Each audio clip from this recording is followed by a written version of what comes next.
오늘은 에너지 음료 시장과 미국에서 폭발적으로 성장하고 있는 정말 핫한 기업에 대해서 한번 이야기해 보도록 하겠습니다. 제가 에너지 드링크에 관심을 갖게 된 것은 UFC 공식 스폰서로 이 발톱 마크를 자주 접하고 나서부터입니다.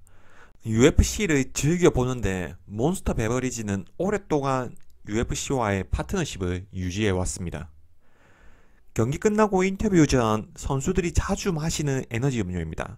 몬스터 베버리지에 관심이 생겨 하나씩 찾아보니 성장률이 장난 아니었습니다. 정말 환상적인 우상향 그래프였죠. 미국에서 에너지 음료는 몬스터 베버리지의 주가 상승에서 다 설명이 됩니다. 정말 무시무시하죠. 2000년대부터 주가 상승률이 무려 13만 7천%입니다. 넷플릭스도 몬스터 베버리지의 상대가 안 됩니다. 그 정도로 음료 시장은 성공만 하면 엄청난 돈을 벌 수 있습니다. 수익성도 굉장하죠. 사실 무장사만큼 많이 남는 게 있을까요? 음료수 팔아서 돈 될 게 뭐가 있을까요? 모든 식료품 회사들은 어느 정도의 제품 원가가 필요합니다. 이 대부분 원재료를 가공하다 보니 육류회사, 공유회사, 조미료회사 모두 원재료에 큰 영향을 받습니다. 하지만 음료수 회사는 사실 돈 드는 게 없습니다. 오히려 캔을 사오는 게 음료를 만드는 것보다 더 돈이 들 겁니다. 우리는 음료 회사로서 모두들 알고 있는 회사가 있습니다. 이 바로 코카콜라와 펩시코입니다. 이 두 회사도 탄산음료라는 제품군에서 수십 년 동안 음료 시장을 제패해 왔습니다. 그 정도로 음료 회사는 맛이 있고 성공적인 마케팅으로 제품을 팔 수만 있다면 엄청나게 성장할 수 있습니다. 몬스터 베버리지는 저는 잘 몰랐습니다만 미국 시장과 글로벌로 엄청나게 성장하는 회사였습니다. 먹어봤는데 저는 너무 인공적인 맛이라 콜라나 사이다가 훨씬 맛있던데 왜 먹는지 사실 잘 모르겠습니다. 밤에 먹으니까 머리도 지근지근하고 몸에 딱 안 좋은 맛인데 제 입에는 안 맞았습니다. 이 몬스터 베버리지의 성장성에 감탄하고 미국 에너지 음료 시장에 대해서 이것저것 알아보던 중 엄청난 성장주를 하나 발견합니다. 이 바로 셀시우스 홀딩스라는 회사죠. 이 많은 사람들이 알고 있을 겁니다. 그리고 이 회사의 성장률은 가히 독보적입니다. 올해 미국 에너지 음료 시장에서 3위로 올라섰고 과거의 에너지 음료 회사는 약간 마케팅 포인트가 다릅니다. 과거 에너지 음료가 먹고 나면 아드레날린이 솟구쳐 오르면서 못하던 뭔가를 해낼 수 있는 에너지를 얻을 수 있는 음료였다면 셀시어스 음료는 오히려 웨이빙 음료입니다.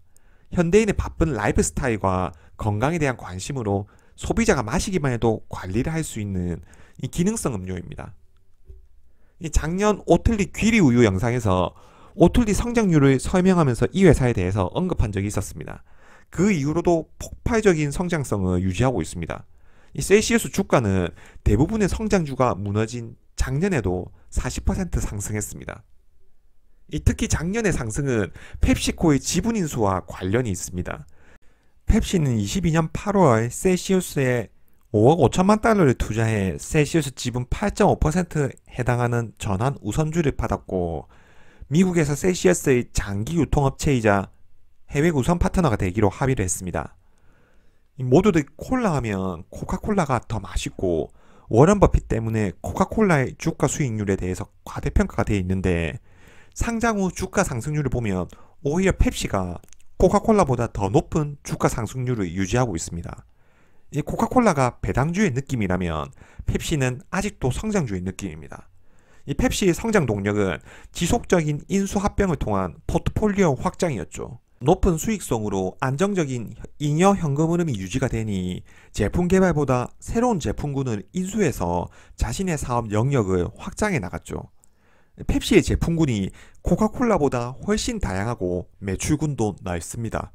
이 코카콜라는 음료 시장에 매출이 한정되어 있는 반면에 펩시는 매출의 54%는 스낵과 식품 사업에서 나머지 46%는 음료 산업에서 발생합니다. 우리가 아는 레이스, 도리토스, 치토스, 트로피카나, 립톤 모두 펩시 소유의 브랜드입니다.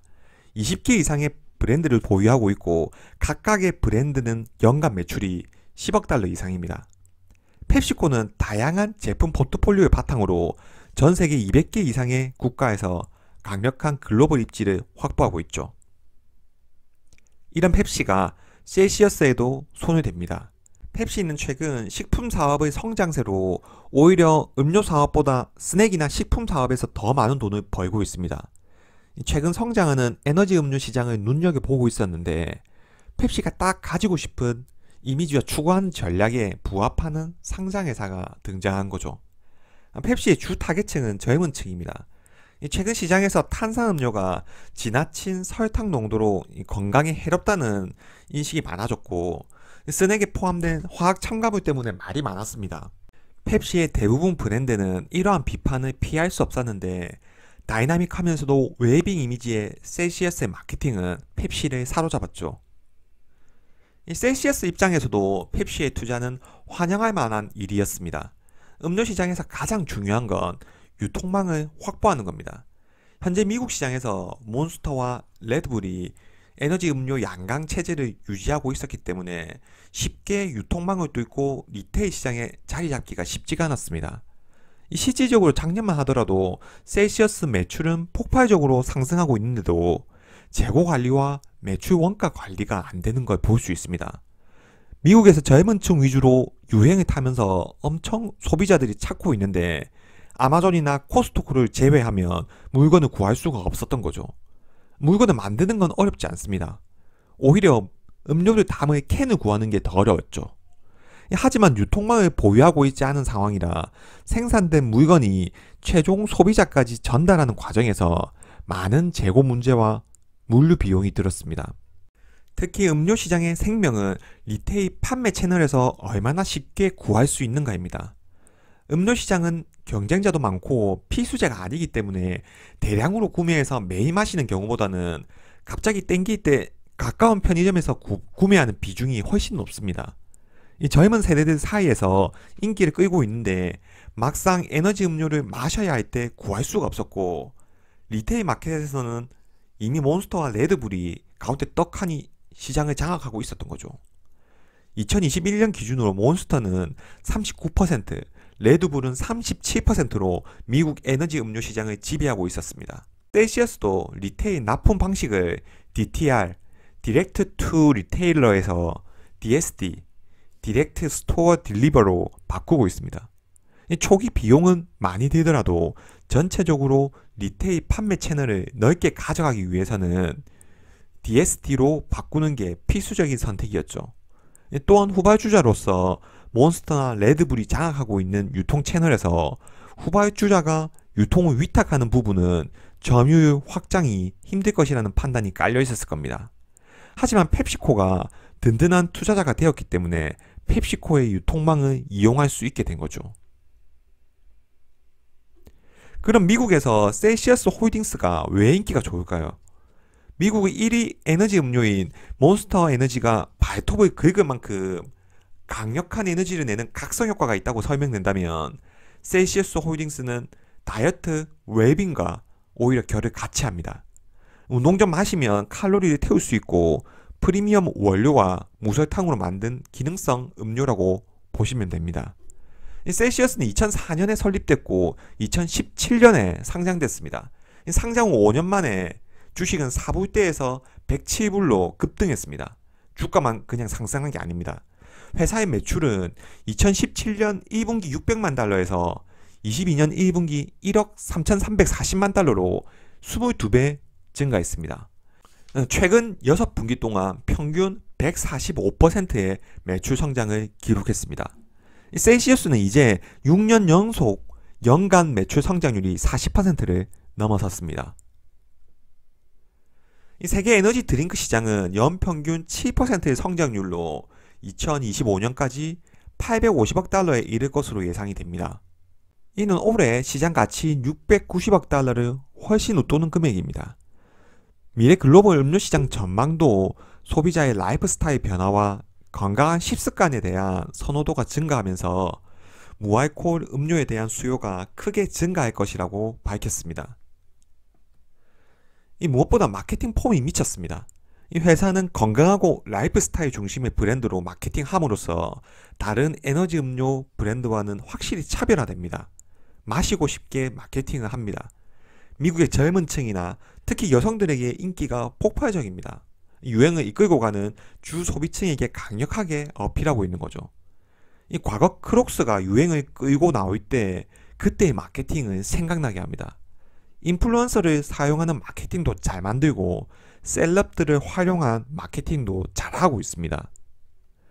이 아마존에서 셀시어스는 23년 2월 기준으로 에너지 드링크 카테고리에서 16.9% 점유율로 2위를 차지했습니다. 미국 에너지 음료 점유율에서는 몬스터와 레드불에 크게 뒤지지만 모든 제품을 동일한 위치에서 구할 수 있는 이커머스 시장에서는 2위의 점유율을 차지하고 있다는 거죠. 특히 아마존과 같은 온라인 거래는 젊은 층의 소비가 훨씬 더 많습니다. 레드불 12.7%보다 앞서고 몬스터 에너지 26.4%보다는 뒤지고 있습니다만 점유율 격차는 오프라인보다 훨씬 적은 걸 알 수 있죠. 이런 점만 봤을 때 폭발적으로 성장하는 회사이고 앞으로의 전망도 좋아 보입니다. 그럼 단점은 어떤 게 있을까요? 사실 에너지 음료는 유행에 굉장히 민감한 시장입니다. 이 막강한 시장 경쟁자들이 존재하는 시장이죠. 이 코카콜라는 펩시와 다르게 음료 시장에 크게 의존하고 있습니다. 코카콜라는 몬스터 베버리지 지분을 17% 보유한 최대 주주입니다. 몬스터 베버리지와 비경쟁 계약을 맺어서 두 회사의 에너지 음료는 몬스터 이름으로 만들고 나머지 음료는 코카콜라 브랜드로 만들고 있습니다. 이 코카콜라는 약 100개 이상의 자체 음료 제품을 보유하고 있습니다. 미국뿐만 아니라 글로벌 유통망도 이 코카콜라가 꽉 잡고 있죠. 이 100개 이상의 음료 제품을 가지고 있는 코카콜라 입장에서는 이 셀시어스와 유사한 제품을 만드는 건 일도 아닙니다. 유사한 마케팅을 하는 것도 어려운 일이 아닐 거죠. 이 만약 코카콜라가 셀시어스의 경쟁력에 위기의식을 느끼고 유사 제품을 만들어서 유사한 마케팅을 할 수 있는 거죠.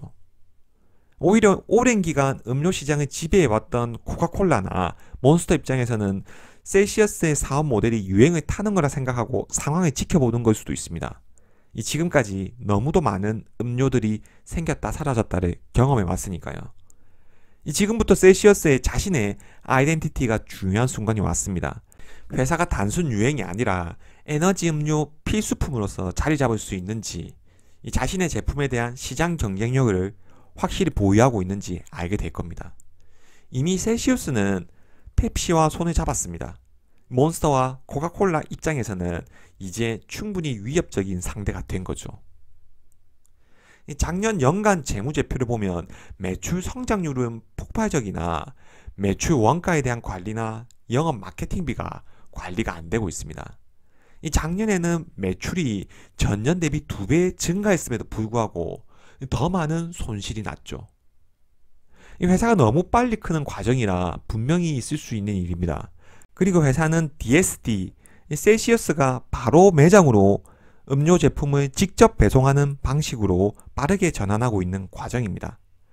결국 리테일 채널에서 자신의 제품을 들여다 놓기 위해서는 위탁 판매로는 한계가 있다는 말이고 펩시와의 유통 계약도 있으니 DSD로 빠르게 전환하고 있는 거죠. 회사의 판매 및 마케팅 비용은 3억 5,280만 달러로 전년 대비 372% 증가했습니다. 급속히 성장을 하다 보니 성장을 지원하기 위한 인건비와 인프라 투자에 전년 대비 830만 달러가 더 지출이 됐습니다. 특히 DSD 네트워크를 구축하기 위해서 기존 대리점에 대한 해지 수수료와 판매 비용이 1억 9,600만 달러 증가했습니다. 셀시어스 홀딩스는 젊은 세대들의 뜨거운 관심 속에 급속히 성장하고 있는 에너지 음료 회사입니다. 이 성장률로 봤을 때는 이례 없는 성장이면 분명하고 회사의 제품 포지셔닝이나 제품 포트폴리오, 마케팅 전략 등이 모두 훌륭하다고 생각합니다. 하지만 분명 유행을 탈 수 있는 부분이고 수익성이 높은 사업인 만큼 경쟁이 치열하고 제품 간 차별화가 어려운 단점이 있습니다. 그리고 맛도 중요하지만 유통망과 물류 관리를 어떻게 하는지가 중요한 사업입니다. 그런 점에서 펩시의 지분 인수는 셀시어스의 장기 성장에 오히려 좋은 기회가 됐다고 봅니다. 이 셀시어스는 미국 시장 성장률 대비 글로벌 성장률은 낮은 편인데 펩시의 글로벌 유통망을 활용한다면 분명 좋은 결과가 있을 수 있겠죠. 이 무엇보다 중요한 건 앞으로 자신의 제품에 대한 아이덴티티를 유지해가면서 차별화된 음료 브랜드로 이 브랜드 파워를 키워 나가야 할 겁니다. 시청해 주셔서 감사합니다.